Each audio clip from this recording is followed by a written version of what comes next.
Good morning. I am Angelica Bibasir. So today's topic is about 5 basic sentence pattern.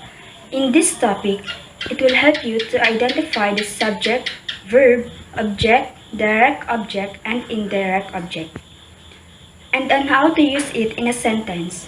This topic is broad, but let's make it shortly.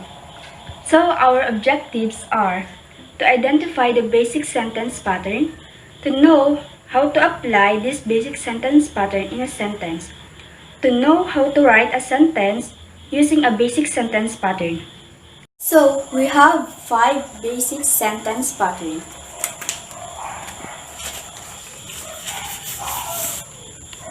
First is subject, a noun that tells who or what the sentence is about.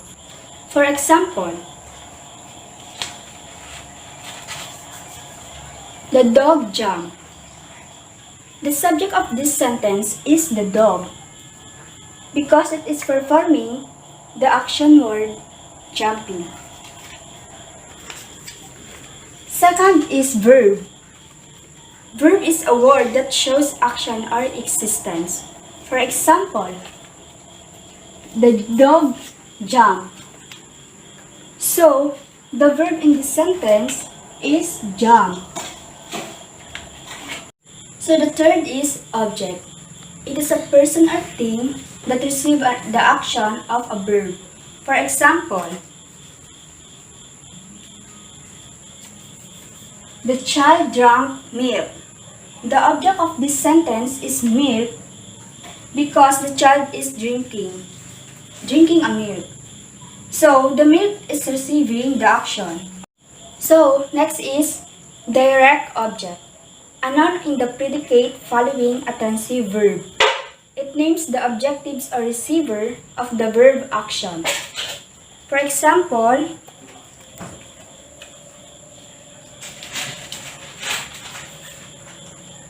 Sasha paints landscape. So the direct object in this sentence is landscape. Last is indirect object. A noun in the predicate following a transitive verb.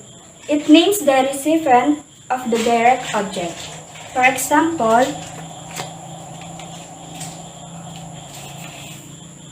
the sun gave the garden a pocket full of sunshine. So, the sun gave what? A pocket full of sunshine, right? So, who received it? The garden. So, the garden is the indirect object. So, let's proceed to the sentence pattern. Sentence pattern. When we say sentence pattern, it is the way a sentence is arranged grammatically. Includes where the noun and verb fall within an individual sentence. So number 1, we have 5 sentence pattern. Number 1, SV or subject plus verb. When we say subject, it is a noun. Verb is the action word. For example, Matt eats pizza.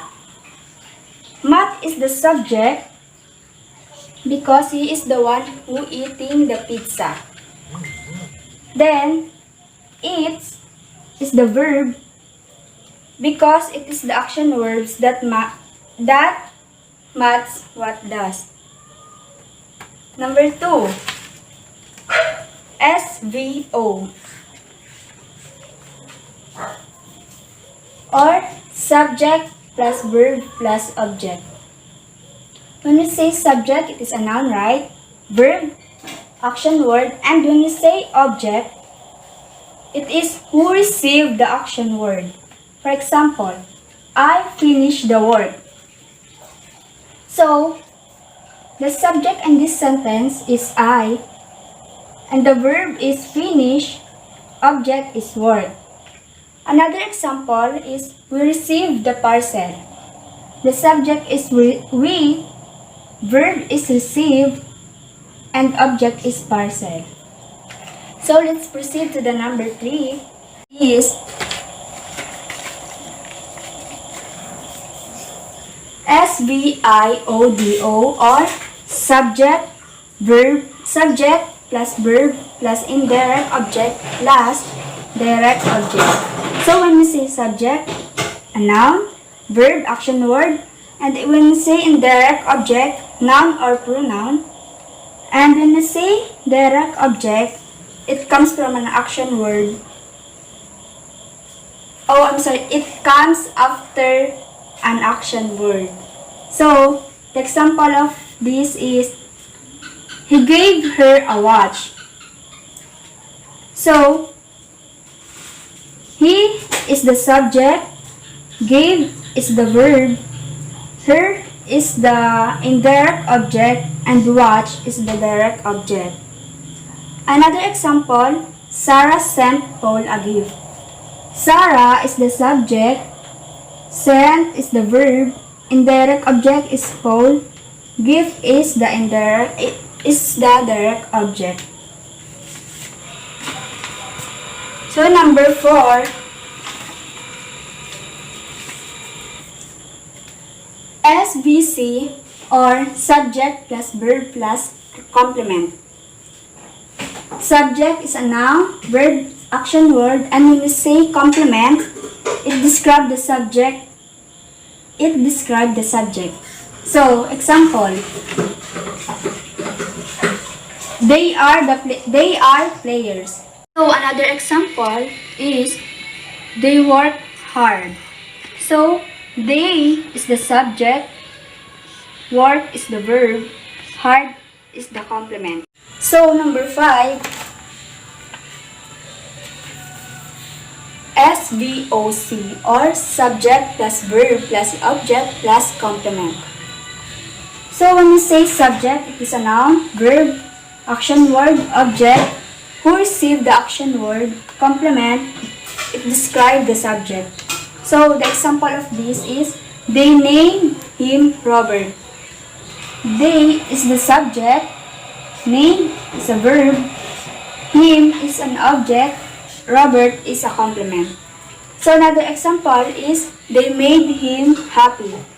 So, they is the subject, which is the noun, made is the verb, with each action word, him is the subject, which is who received the action word, and happy is the complement, which is it describes the subject. So, to summarize this discussion, we have the 5 basic sentence pattern: subject, verb, object, direct object, and indirect object. So when we say sentence pattern, it is a way a sentence is arranged grammatically. And we have 5 sentence pattern: SB or subject plus verb, SVO or subject plus verb plus object, SVIODO or subject plus verb plus indirect object plus direct object, SVC or subject plus verb plus complement, and SVOC or subject plus verb plus object plus complement. So that's all. I hope you learned from this topic. Thank you.